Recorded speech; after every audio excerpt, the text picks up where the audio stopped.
આપણે ધોરણ 12માં આપણા સંસ્થામાં ચોથું ચેપ્ટર ચાલે છે.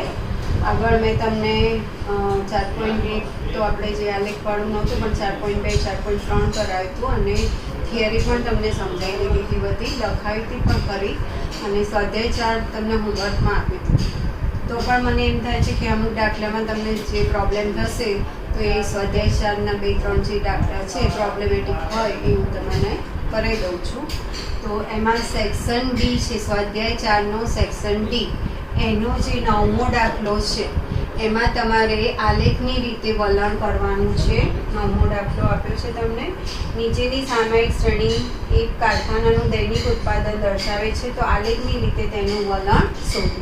એટલે તમને દિવસ આપ્યા છે, એ દિવસ છે એને આપણે સમયમાં લઈ લીધું છે, અને અહીંયા ઉત્પાદન, એટલે આ જે સમય છે એને તમે દિવસ કહી શકો છો, દિવસ બરાબર, અને ઉત્પાદન એને વાયટી કહી દો અને આને ટી કહી દો. હવે તમને 1 થી 10 આપ્યું છે એટલે મેં અહીંયા 1 જે સેન્ટીમીટર છે એના બરાબર 1 એકમ લીધું છે, એટલે 1 થી 10. અને વાય અક્ષ પર ઉત્પાદન છે એ તમને 21, 22, 23 અને 26 સુધી આપ્યું છે, એટલે મેં અહીંયા 1 સેન્ટીમીટર એટલે આપણે 1 એકમના મિનિંગમાં જ લીધું છે. આ જે 1 એકમ છે, આ જો 20 પછી 21 એટલે 1 એકમ જ છે, એટલે 20, 21, 22, 20થી શરૂ કર્યું છે, 20, 21, 21ના 30 સુધી. હવે પહેલાની સામે તમારે 21 છે, તો આ તમારે 1ની સામે 21 ઉપર પોઈન્ટ લેવાનું, 2માં 22 છે તો 22 ઉપર, 3માં 23 છે, પછી 4માં સીધું 25 છે બરાબર, 5માં છે 24, 6માં 22. મારે થોડુંક તમે સ્કેલથી દોરશો એટલે વ્યવસ્થિત થશે, મારે થોડુંક અનઇવન થઈ જાય છે. અને 7માં છે 25 બરાબર, 8માં 26, 9માં 27 અને 10માં પાછું 26 છે. તો આ બધા જે પોઈન્ટ છે એને જોડી દો પહેલાં તો, અને એમાંથી જે પસાર થતી જે રેખા છે એ દોરી દો, એટલે આ થઈ ગયું. એટલે બધા પોઈન્ટ આવે એવું જરૂરી નથી, આ સ્ટેટ સુરેખ રેખા દોરી દો. આ રીતે તમે સુરેખ વલણ દોરી શકો. અને એના પછીનો જે દાખલો છે 10મો એ IMP છે, પૂછાય છે બરાબર, આ ઇમ્પોર્ટન્ટ છે. એમાં તમને n બરાબર 4 આપ્યું છે, સિગ્મા વાય 270 આપ્યા છે, અને સિગ્મા ટી વાય આપ્યા છે 734. હવે તમને અહીંયા સિગ્મા આપણે તમને અહીંયા એમ કીધું છે કે સુરેખ સમીકરણનું અન્વયોજન કરો, એટલે આપણે v જોઈશે, a જોઈશે, એટલે y બાર જોઈશે, t બાર જોઈશે. હવે t બાર માટે સિગ્મા ટી જોઈએ, તો n બરાબર 4 છે, તો 4 છે એટલે સિગ્મા ટી તો 1 થી 4 નો સરવાળો, n બરાબર 6 હોય તો 1 થી 6 નો સરવાળો થાય. તો અહીં સિગ્મા ટી એટલે 1 + 2 + 3 + 4 કરશો તો 10 થશે. એ જ રીતના સિગ્મા ટી સ્ક્વેરની જરૂર પડશે આપણે, એટલે સિગ્મા ટી સ્ક્વેર તો 1નો વર્ગ, 2નો વર્ગ વત્તા 3નો વર્ગ વત્તા 4નો વર્ગ, તો 1 વત્તા 4 વત્તા 9 વત્તા 16 એટલે 30 થશે. એના પરથી આપણે ટી બાર શોધીએ છીએ, તો ટી બાર એટલે સિગ્મા ટી અપોન n, તો સિગ્મા ટી આપણને 10 મળે છે અને n 4 છે, 10/4 કરશો એટલે 2.5 થશે. y બાર એટલે સિગ્મા y અપોન n 270/4 કરશો એટલે 67.5. હવે b અને a શોધવાના છે, તો b નું સૂત્ર છે n sigma t y minus sigma t into sigma y upon n sigma t square minus sigma t નો સ્ક્વેર. તો n એટલે 4 છે, સિગ્મા ટી વાય, તો સિગ્મા ટી વાય આપણને આપ્યા છે 734 માઇનસ સિગ્મા ટી એટલે 10, સિગ્મા વાય બરાબર, તો સિગ્મા વાય આપેલા છે 270 અપોન n એટલે 4, સિગ્મા ટી સ્ક્વેર એટલે 30 માઇનસ સિગ્મા ટી નો સ્ક્વેર એટલે 10 નો વર્ગ થશે. તો અહીંયા તમે 734 ગુણ્યા 4 કરશો તો 2936 મળશે, માઇનસ 270 ગુણ્યા 10 એટલે 2700, 4 × 12 120 માઇનસ 100, તો 2900 માઇનસ 2700 એટલે 236 રહેશે, અને અહીંયા 20 રહેશે. તો 236 ભાગ્યા 20 કરશો તો 11.8, એટલે b ની જે કિંમત મળે છે એ 11.8. હવે એ શોધવાના છે, a એટલે y bar minus b t બાર. તો વાય બાર આપણે વાય બાર શોધ્યા 67.5. વાય બાર એટલે 67.5 માઇનસ બી એટલે 11.8 ઇન્ટુ ટી બાર એટલે 2.5. તો 67.5 માઇનસ 11.8 ગુણ્યા 2.5 કરશો તો તમને 29.5 મળશે. આ બંનેની બાદબાકી કરો. 67.5 માઇનસ 29.5 એટલે 38 મળશે. તો એની કિંમત થઈ ગઈ 38. હવે તમારે સુરેખ સમીકરણનું અન્વયોજન કરવાનું છે. તો વાય કેપ બરાબર a પ્લસ બીટી એટલે વાય કેપ બરાબર a એટલે 38 અને બી એટલે 11.8 ટી. આ થઈ ગયું સુરેખ સમીકરણનું અન્વયોજન. બરાબર. હવે એના પછીના જે બધા દાખલા છે એ તમને 3 વર્ષનું 4 વર્ષનું 4 માસનું કે જે છે એ મેં તમને સમજાવી દીધા છે. હજી જે છેલ્લો એક સેક્શન છે એનો ચોથો દાખલો હું લઈ લઉં છું. બાકી તો બધા આવડે એવા જ છે. એમાં તમારે આલેખ કરવાનો છે એટલે હું આખો તમને કરી દઉં છું. ચોથો દાખલો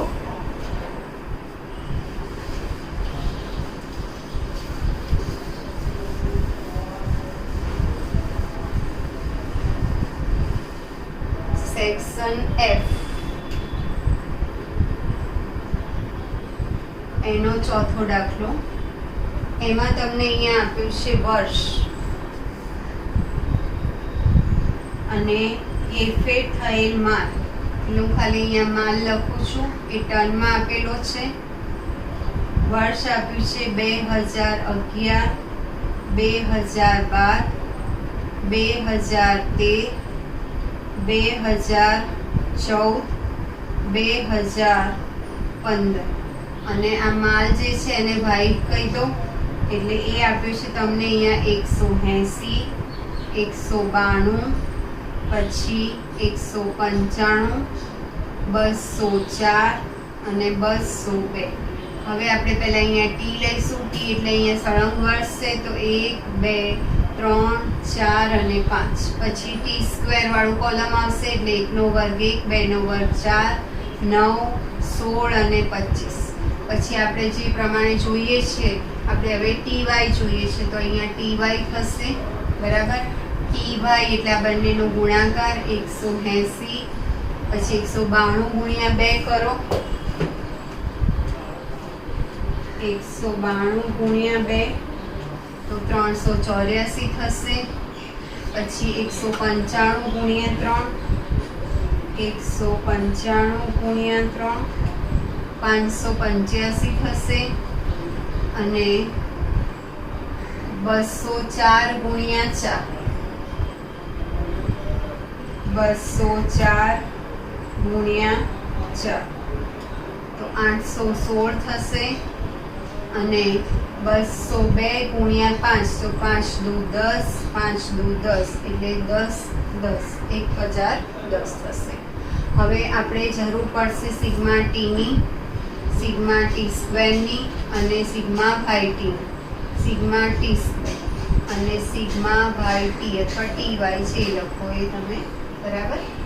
ટી વાય લખી દઈએ. તો આનો સરવાળો કરવાનો છે. 5 ને 4 9 ને 1 10, 3 ને 2 5 એટલે 15, 25 16 ને 9 25 એટલે 50, 54 ને 55 થશે. આનો સરવાળો કરવાનો છે 1010 વત્તા 816 વત્તા 585 વત્તા 384 વત્તા 180.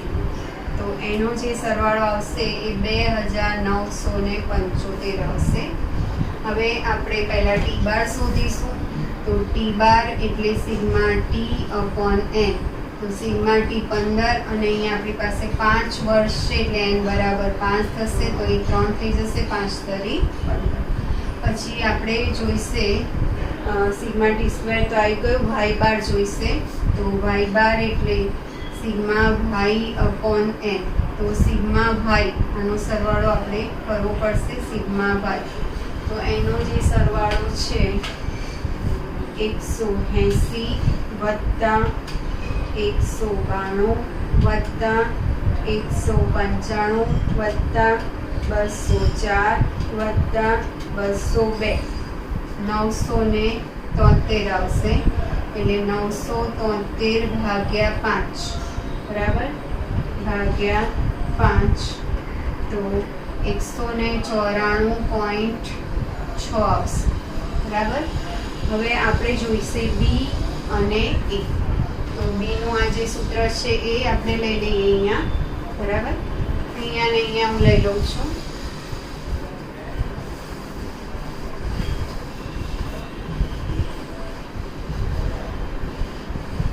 બી એટલે n sigma t y minus sigma t sigma y upon n sigma t square minus sigma t નો સ્ક્વેર. તો n એટલે 5 થશે, સિગ્મા ટી વાય એટલે 2975 માઇનસ સિગ્મા ટી એટલે 15, સિગ્મા વાય એટલે 973 ભાગ્યા n એટલે 5 સિગ્મા ટી સ્ક્વેર તો 55, સિગ્મા ટી નો સ્ક્વેર એટલે 15 નો વર્ગ થશે.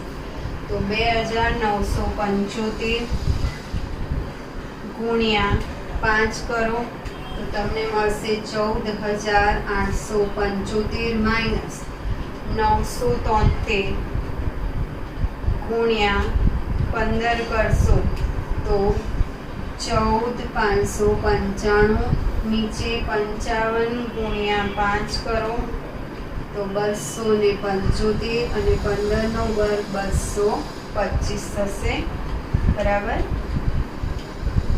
હવે આ બંનેની બાદબાકી કરો તો અહીં 5 માંથી 5 એટલે 0, 17 માંથી 9 જશે એટલે 8 રહેશે અને અહીંયા રહેશે 7, 7 માંથી 5 જાય તો 280, નીચે 275 માઇનસ 225 કરશો તો 50 એટલે 280 ભાગ્યા 50 કરશો તો તમને મળશે 5.6. આ બી ની કિંમત થઈ. હવે એ એટલે વાય બાર માઇનસ બી ટી બાર. તો વાય બાર આપણે શોધ્યું છે 194.6, 194.6 માઇનસ બી, બી એટલે 5.6 અને ટી બાર એટલે 3. તો 194.6 માઇનસ 100 18, 15 ને 16 એટલે 16.8. તો 194.6 માઇનસ 16.8 કરશો તો તમને મળશે એની કિંમત 177.8. હવે વાય કેપ એટલે એ પ્લસ બીટી થશે. તો y cap is equal to a એટલે 177.8 પ્લસ બી, બી એટલે 5.6 આ થયું સુરેખ સમીકરણનું હજી અન્વયોજન. હવે આમાં તમારે દરેક વર્ષની અનુમાનિત કિંમતો શોધવાની છે. એટલે અહીંયા તમારે દરેક વર્ષની અનુમાનિત કિંમતો એટલે અહીંયા તમારે વાય કેપ આવશે દરેક વર્ષની. આ પહેલા વર્ષ માટે તમારે ટી બરાબર 1 મૂકવાનું છે, બરાબર. એટલે તમે અહીંયા ટી બરાબર 1 લેશો તો વાય કેપ બરાબર 177.8, 5.6 ગુણ્યા 1 એટલે 5.6. તો 177.8 વત્તા 5.6 કરો, 0.8 વત્તા 5.6 તો તમને મળશે 183.4. એ જ રીતના ટી બરાબર 2 લો તો 177.8 વત્તા 5.6 ગુણ્યા 2, 5.6 ગુણ્યા 2 એટલે 11.2 વત્તા 177.8 કરશો તો 189 મળશે. આ જ રીતના ટી બરાબર 3 લો તો y cap is equal to 177.8 વત્તા 5.6 ગુણ્યા 3 તો 5.6 ગુણ્યા 3 16.8 વત્તા 177.8 તો તમને મળશે 194.6 બરાબર. એટલે પહેલી તમારી કિંમત આવી અહીંયા 183.4, પછી 189, ત્રીજી કિંમત આવી 194.6. એ જ રીતના તમે ચોથી અને પાંચમી શોધી દો. તો ટી બરાબર 4 લેશો તો વાય કેપ બરાબર 177.8 પ્લસ 5.6 ગુણ્યા 4 બરાબર. તો 5.6 ગુણ્યા 4 22.4 વત્તા 177.8 કરશો તો 200.2 મળે છે. 200.2 એટલે અહીંયા 200.2 અને ટી બરાબર 5 લેશો તો વાય કેપ બરાબર 177.8 વત્તા 5.6 ગુણ્યા 5 એટલે 5.6 ગુણ્યા 5 કરશો તો 28 વત્તા 177.8 તો 205.8 એટલે આ કિંમત આવશે તમારી 205.8 બરાબર. તો આ દરેક વર્ષનું તમારું અન્વયોજન થઈ ગયું. હવે તમારે એને આલેખ વડે દર્શાવવાનું છે બરાબર. તો આલેખ દોરવા માટે તમારે એક્સ અક્ષ ઉપર જે છે સમય લેવાનું છે, એટલે 1 2 3 4 5 એવી રીતના લઈ લેશો, અથવા 2011 12 13 14 જે રીતે લેવું હોય, પણ 1 2 3 4 લેશો તો ચાલશે. અને દરેક વર્ષની અનુમાનિત કિંમતો અને એને આલેખ વડે 2016નું પણ અનુમાન કરવાનું છે. તો 2016નું અનુમાન કરવા માટે તમારે ટી બરાબર 6 લઈ લેજો, એટલે વાય કેપ તમને જે મળે એ 2016. અને હવે આપણે આલેખ જોઈ લઈએ. તો આલેખ માટે તમારે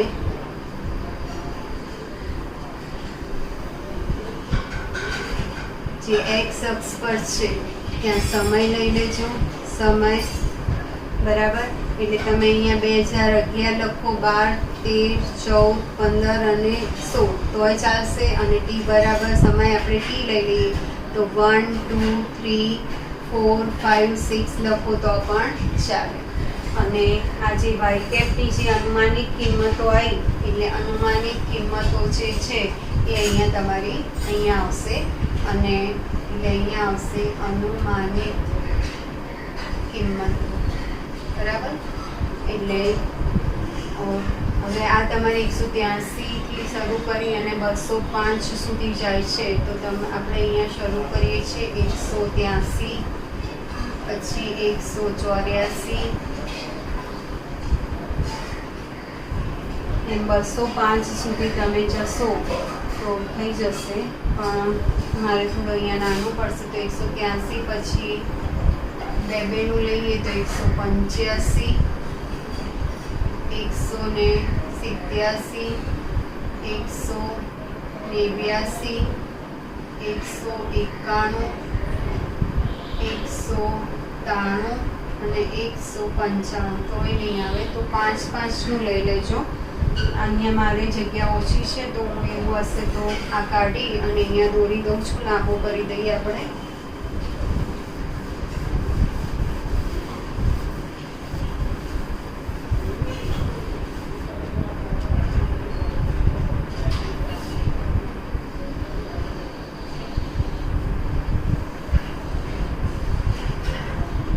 અહીંયા સમય આવશે. મેં પહેલાં પણ કીધું તમે 2011 12 13 14 15 16 પણ લઈ શકો અને 1 2 3 4 5 6 પણ લઈ શકો બરાબર. 2011 પણ લઈ શકાય, 2012 2013 2014 2015 2016 અને 1 2 3 4 5 6 લઈ લેશું તો પણ ચાલશે. હવે અહીંયા આપણી જે કિંમત છે એ 183 થી શરૂ થાય છે.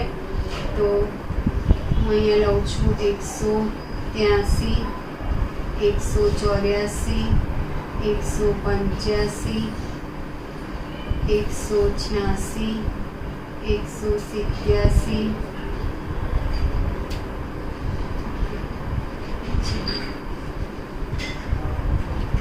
તો હું અહીંયા પહેલાં લઈ લઉં છું 180, પછી સીધા 5 લઈ લઉં છું 185, પછી 190, 195, 200, 205 અને 210 બરાબર. એટલે આપણે 1 સેન્ટીમીટર બરાબર 5 એકમ આપણે લઈ લીધું છે અને આમાં 1 સેન્ટીમીટર બરાબર 1 એકમ. ચલો હવે તમારે શું કરવાનું છે, તો પહેલું જે છે 2011 એના માટે આવે છે 183.4, તો 180 અહીંયા વચ્ચે આવશે 182, એટલે આશરે આની થોડુંક નીચે લેવાનું છે 185 થી વચ્ચેથી થોડુંક ઉપર, એટલે 183.4. પછી આવે છે 189 2012 માટે, તો 190 થી થોડુંક જ નીચે, એટલે 189 આવશે. પછી 194 પોઈન્ટ, એટલે 195 ની એકદમ નજીક, બરાબર, 195 ની એકદમ નજીક. પછી 200, તો 200 થી સહેજ જ ઉપર, 200 થી સામાન્ય જ લાગવું જોઈએ 2014 માટે. પછી 205 પોઈન્ટ, એટલે એ પણ 205 થી થોડું ઉપર, સામાન્ય જ ઉપર, બરાબર. અને એ રીતના 216નું જે આવે એ તમે લઈ લેજો. તો આને તમે જોડી દો.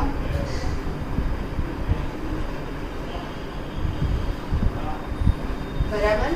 તો આ જે તમે આ રીતે અહીંયા તમે જોડી દીધી છે એ થઈ ગયું તમારું સુરેખ વલણ. હવે આમાંથી તમારે આમ પસાર થતી રેખા દોરવી હોય તો તમે આ રીતે દોરી શકો છો. બરાબર. આ થયું સુરેખ સમીકરણ વલણનો અન્વયો છે. બરાબર છે. એટલે તમે અહીંયા 1 2 3 4 5 પણ લઈ શકો છો અને 2011 12 13 14 15 16 એ રીતે લેવા હોય પણ લઈ શકો છો. તમારે પ્રમાણમાં લખવાનું છે. એક્સ અક્ષ પર 1 સેન્ટીમીટર એટલે આપણે 1 વર્ષ લીધું છે અને વાય અક્ષ પર 1 સેન્ટીમીટર એટલે આપણે 5 એકમ લીધા છે. બરાબર. તો આ રીતે આપણું જે ચોથું ચેપ્ટર છે એ પૂરું કરીએ છીએ. પ્રેક્ટિસ કરજો. હવે જે યુનિટ ટેસ્ટ હશે એમાં લગભગ 1 થી 4 અથવા 1 થી 3 ચેપ્ટર હશે એટલે